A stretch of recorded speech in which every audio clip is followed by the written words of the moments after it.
Chapter 10.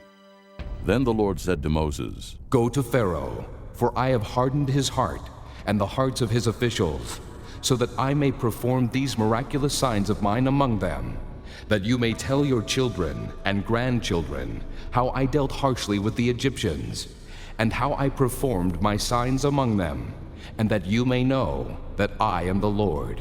So Moses and Aaron went to Pharaoh and said to him, This is what the Lord, the God of the Hebrews, says. How long will you refuse to humble yourself before me? Let my people go, so that they may worship me. If you refuse to let them go, I will bring locusts into your country tomorrow. They will cover the face of the ground, so that it cannot be seen.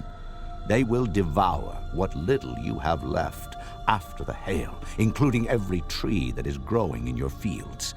They will fill your houses, and those of all your officials, and all the Egyptians. Something neither your fathers nor your forefathers have ever seen from the day they settled in this land till now. Then Moses turned and left Pharaoh. Pharaoh's officials said to him, How long will this man be a snare to us?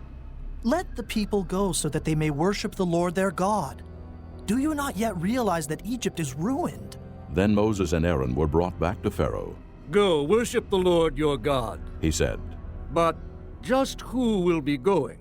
Moses answered, We will go with our young and old, with our sons and daughters, and with our flocks and herds, because we are to celebrate a festival to the Lord. Pharaoh said, The Lord be with you.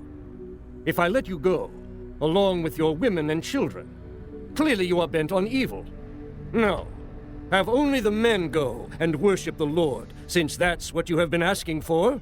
Then Moses and Aaron were driven out of Pharaoh's presence. And the Lord said to Moses, Stretch out your hand over Egypt, so that locusts will swarm over the land and devour everything growing in the fields, everything left by the hail. So Moses stretched out his staff over Egypt, and the Lord made an east wind blow across the land all that day and all that night. By morning the wind had brought the locusts. They invaded all Egypt and settled down in every area of the country in great numbers. Never before had there been such a plague of locusts, nor will there ever be again. They covered all the ground until it was black. They devoured all that was left after the hail, everything growing in the fields and the fruit on the trees. Nothing green remained on tree or plant in all the land of Egypt. Pharaoh quickly summoned Moses and Aaron and said, I have sinned against the Lord your God and against you.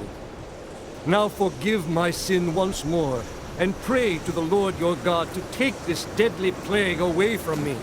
Moses then left Pharaoh and prayed to the Lord. And the Lord changed the wind to a very strong west wind, which caught up the locusts and carried them into the Red Sea. Not a locust was left anywhere in Egypt. But the Lord hardened Pharaoh's heart, and he would not let the Israelites go. Then the Lord said to Moses, Stretch out your hand toward the sky, so that darkness will spread over Egypt, darkness that can be felt. So Moses stretched out his hand toward the sky, and total darkness covered all Egypt for 3 days. No one could see anyone else or leave his place for 3 days. Yet all the Israelites had light in the places where they lived. Then Pharaoh summoned Moses and said, Go, worship the Lord. Even your women and children may go with you. Only leave your flocks and herds behind. But Moses said, You must allow us to have sacrifices and burnt offerings to present to the Lord our God. Our livestock too must go with us. Not a hoof is to be left behind. We have to use some of them in worshiping the Lord our God, and until we get there, we will not know what we are to use to worship the Lord. But the Lord hardened Pharaoh's heart, and he was not willing to let them go. Pharaoh said to Moses, Get out of my sight. Make sure you do not appear before me again.